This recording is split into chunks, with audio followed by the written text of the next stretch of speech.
Come and listen to my story about a man named Jed. A poor mountaineer barely kept his family fed. And then one day he was shooting at some food, and up through the ground come a bubbling crude oil, that is, black gold, Texas tea. Well, the first thing you know, old Jed's a millionaire. The kinfolk said, Jed, move away from there. Said, California is the place you ought to be. So they loaded up the truck and they moved to Beverly Hills, that is, swimming pools, movie stars. The Beverly Hillbillies.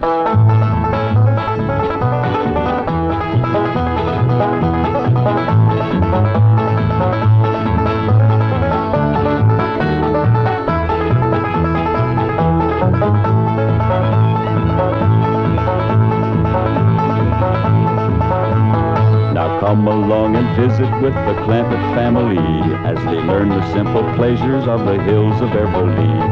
That includes the products of your sponsor of the week, the cereals of Kellogg's, Kellogg's of Battle Creek. K-E-double-L-O double good Kellogg's, best to you.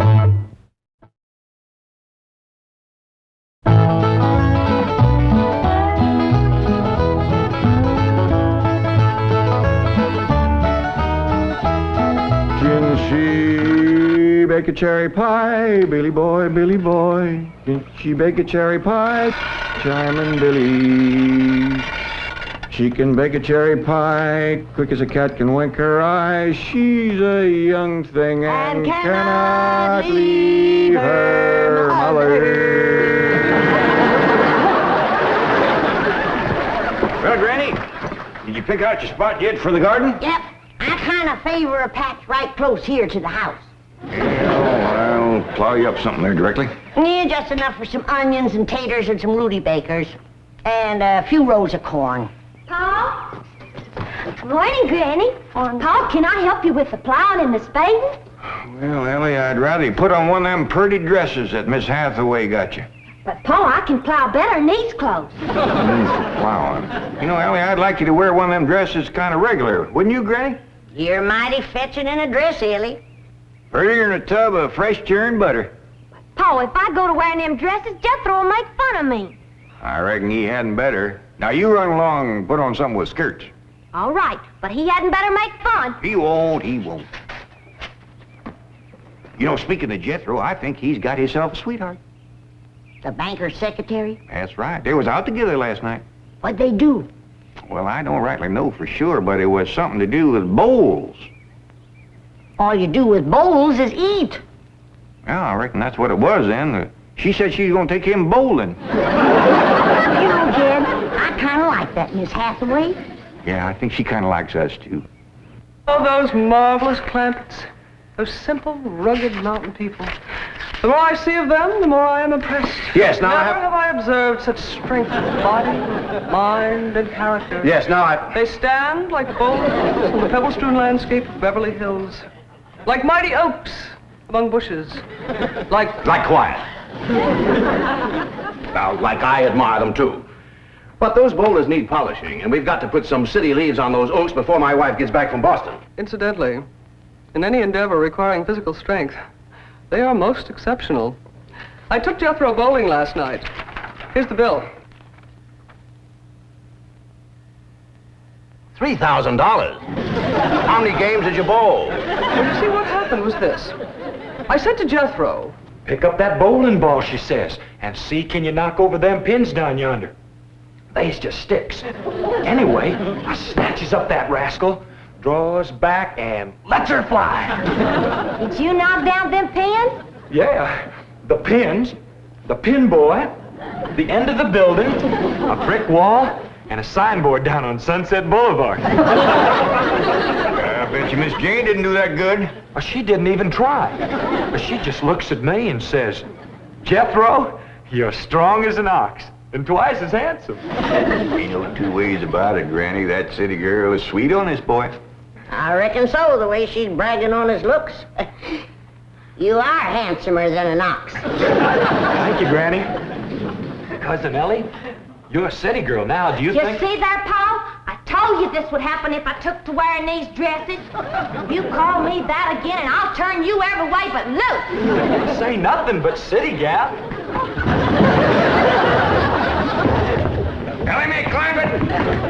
Get up from there or you're going across my knee. And Jethro, you're going across mine.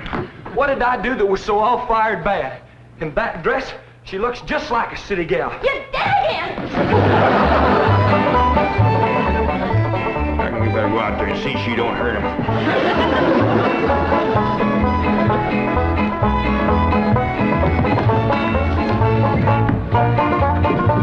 Elly May, Elly May!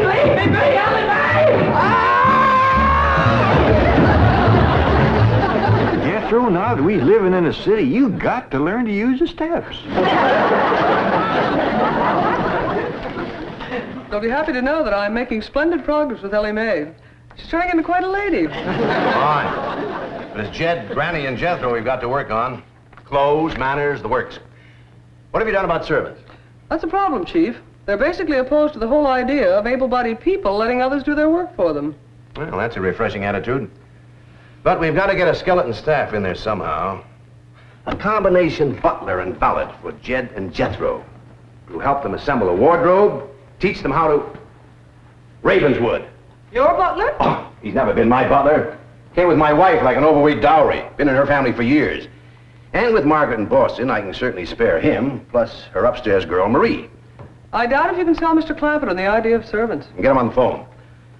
I'll make him think he's doing me a favor by taking him off my hands for a while. Right, Chief?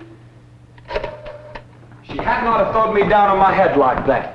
What if I'd have been carrying a frog in my hat? You ain't supposed to be wearing your hat in the house. Well, Granny, where's a fella gonna carry a frog? They jump out of your pockets. Hello?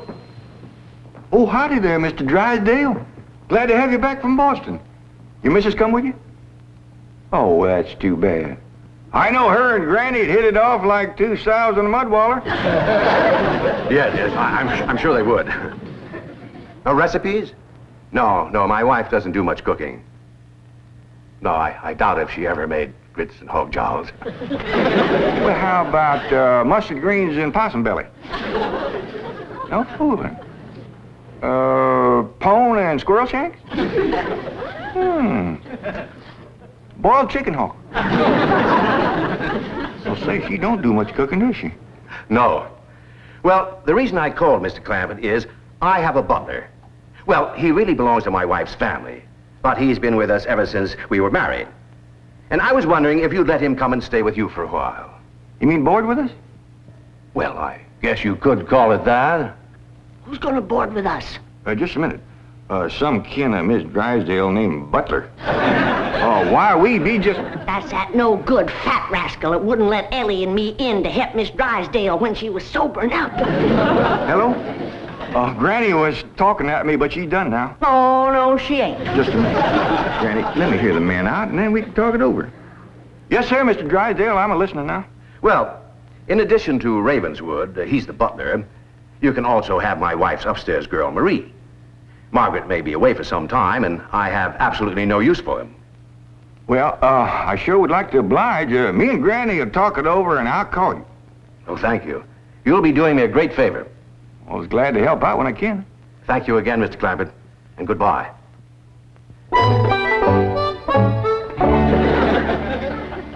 Is somebody coming to live with us, Uncle Jed? Maybe, Jethro, maybe. Why don't you go out and make up with your cousin Ellie? Okay, Uncle Jed. All right, Jed, let's have it. We gonna board that butler fella? Well, Mr. Drysdale'll take it mighty kindly if we did. He says he ain't got no use for him. I don't like him myself. You only met him once? Once was enough. I asked him real nice. I said, are you a-doing for Miss Drysdale that she's feeling poorly? Are you doing the washing and the scrubbing and the cleaning for her? And he looks right down his nose at me and says, Madam, I am a butler. I reckon he is proud of his name. It's kind of fancy. Ravenswood Butler. I don't care if it's Stonewall Jackson. And I think Mr. Drysdale has a lot of gall to ask us to take his wife's kinfolks off his hands. Well, now, I'm mighty beholden to him. You know he's keeping my $25 million in his bank, and he ain't charging me one penny to do it. That's his business. You didn't ask him to do it. Well, now, Granny, if it was just Mr. Butler, I might agree with you, but there's a sad side to the story, too. What's that? Well, you've heard of Mr. Drysdale speak of his stepson? That's his wife's boy by her first marriage? The one they call Sonny? Yeah. Well, it seems she's got a girl, too. And there must be something wrong with her. What? Well, I don't know, but they keep her upstairs. No. Yeah. He spoke of her as my wife's upstairs girl. The poor thing.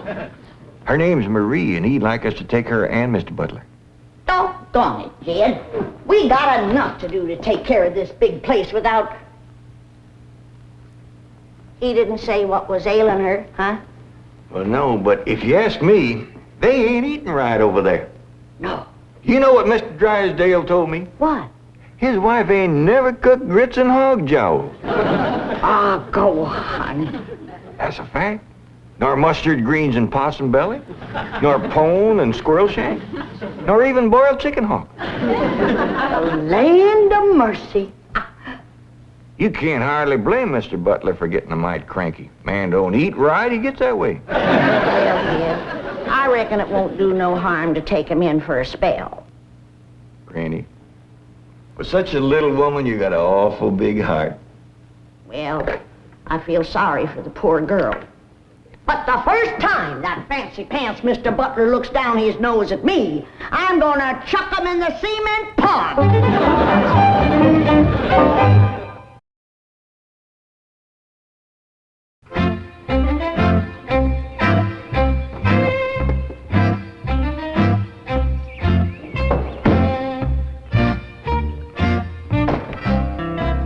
Now, I'm doubling your salaries for the length of time you stay at the Clampett home.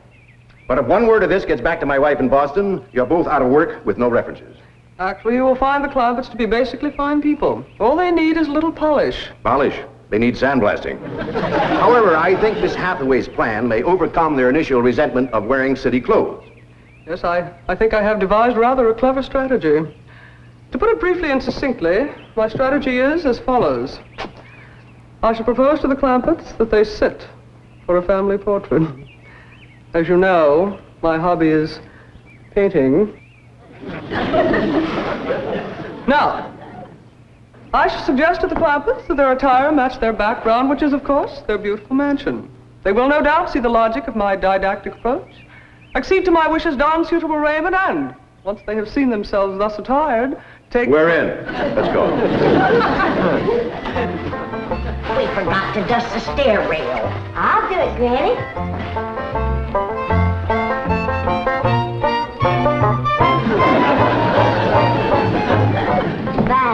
Wearing boys' clothes does come in handy sometimes. Hi, Ginger Granny. I think we got her all spick and span for the company. They ain't a speck of dirt no place. Can I go swimming now? Me too? As soon as we help Granny clean up the kitchen.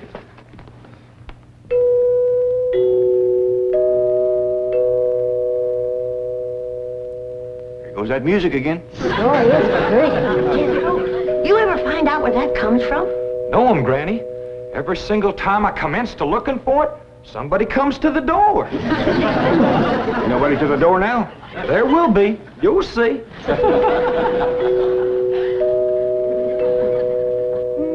Doggies, that's nice. Let's all pitch in and see can we find it. You're wasting your time.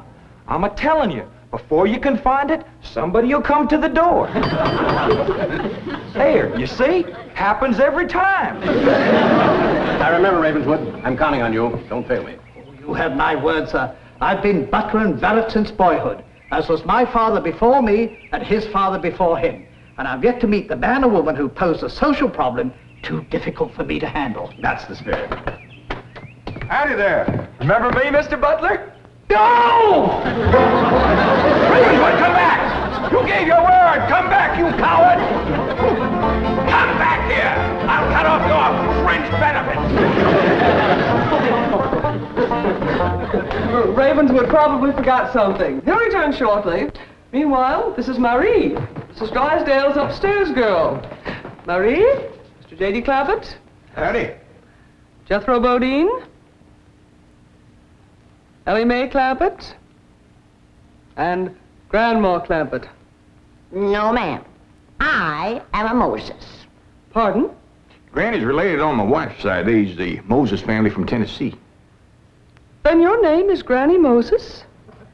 Grandma Moses. That's right. There was a very famous Grandma Moses who painted primitives. I've whitewashed a few myself. I'll show Marie to her room. Listen, Marie, honey. Over here, you've got the run of the house. You don't have to hide upstairs. Ain't nothing wrong with that girl, but what some good cooking will cure her. She's half starved. Poor thing is so weak her knees keeps a buckling on her. She's kind of pretty, though, for a skinny girl. Just wait till she gets a mess of Granny's grits and hog gels. That'll fill her out. Well, I'll get some of cooking.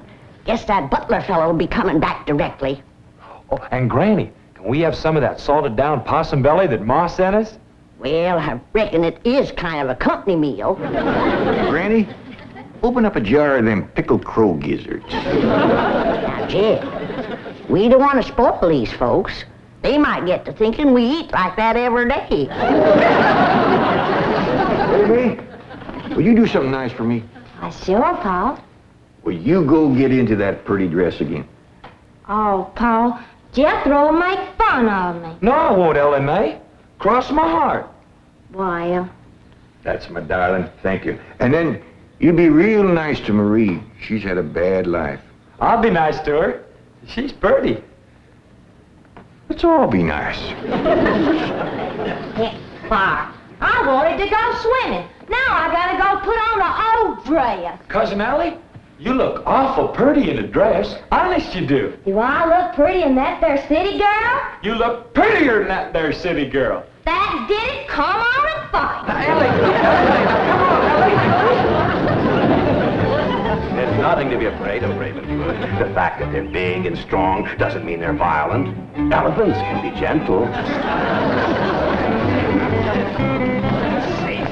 Now, Ravenswood, you're letting appearances deceive you. Oh, really, Oh, sir? I do admit on the surface they do seem a bit rough, even cruel. But I assure you underneath they are placid, kindly, and gentle. You'll see.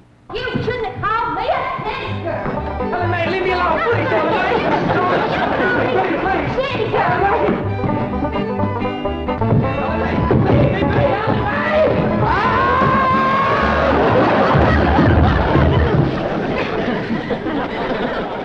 Mr. Butler, don't never say anything nice to that girl.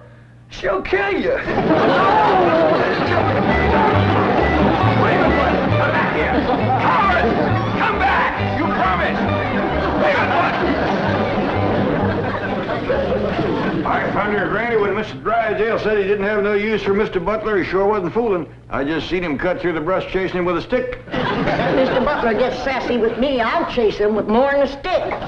Jed, Ellie throwed me down on my head again. If she don't stop that, I'm gonna get a headache. Stop riling her, Jethro. But golly, all I said was she's pretty. That ain't no call to bust a fella's head. Pardon. Oh, howdy, Marie. Hi, Marie. Monsieur. Are you hungry, darling? No, madame. I'm whooping up something here that'll just set your mouth to watering. Put some strength in your limbs, too. Tell her what it is, Granny. A great big mess of grits and hog jowls. And salted down possum belly. Cold pickled crow gizzards. How you like that? Don't tell me that child ain't hungry. Why, she's ready to drop in her tracks. Set her at the table and I'll dish up a mess. No, please. I only came in to bring you a message from Miss Hathaway. She's preparing to paint the family portrait, and she wishes to know if you all will sit for her. May I tell her that you will sit for her? Well, yeah, I reckon we'll do that. Merci.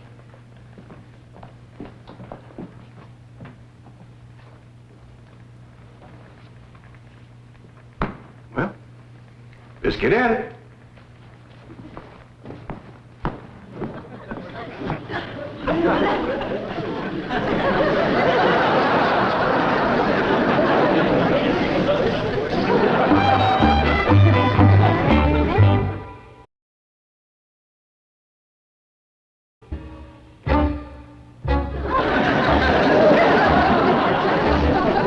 It's all right to talk while we're sitting.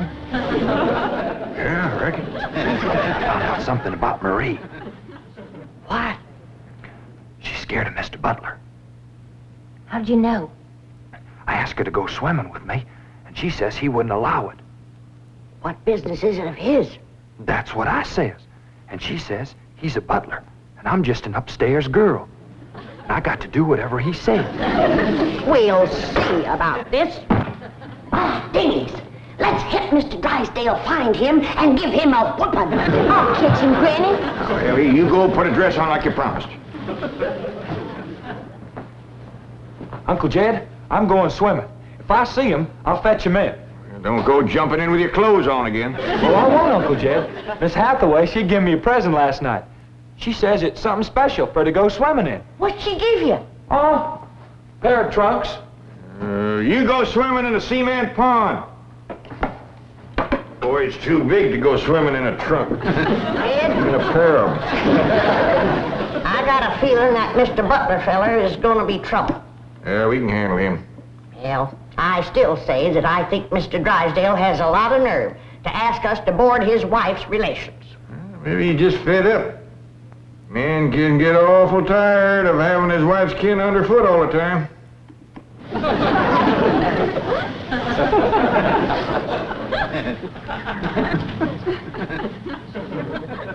He told me that Butler fella had been living with them ever since they was married. I declare some in-laws latch on to free room and board like leeches. It takes a mule kick to jar 'em loose. You can't hardly blame Mr. Drysdale for trying to get shed of a critter like that.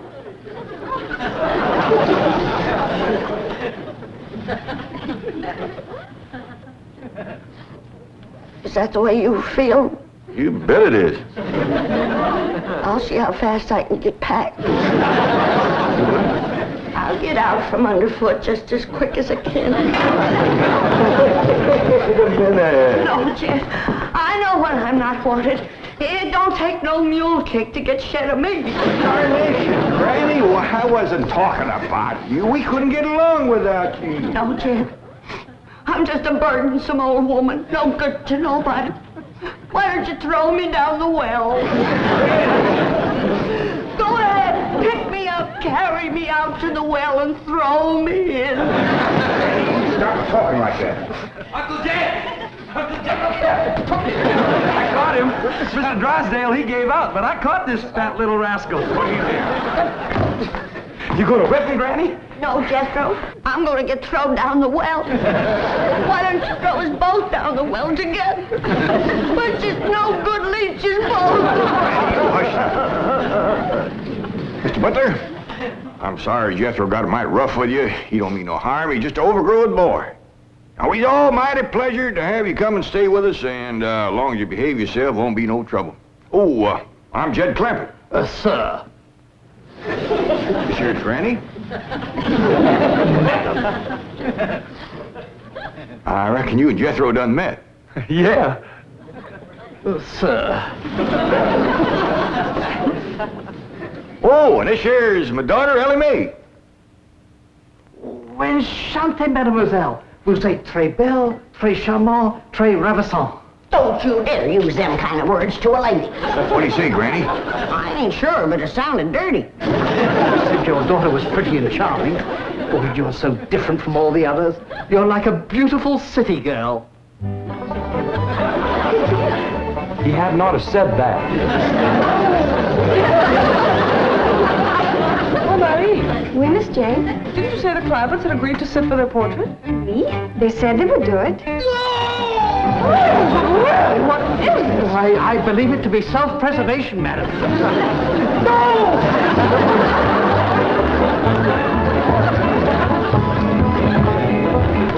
Don't take to the stairs, she'll catch you sure! I say now, let me go, now, really. No!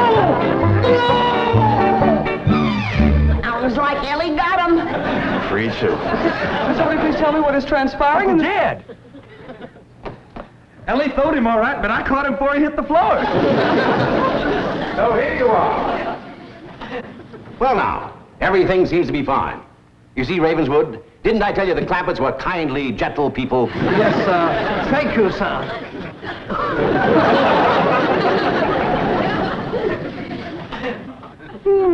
We're gonna have to feed up both of them, Granny. His knees is buckling, too.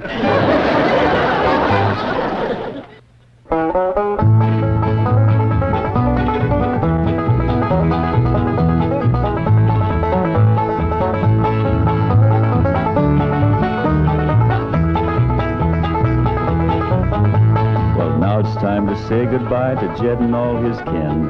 They would like to thank you folks for kindly dropping in. You're all invited back next week to this locality to have a heaping helping of their hospitality. Hillbilly, that is. Set a spell. Take your shoes off. You all come back now. Here. This has been a Filmways presentation.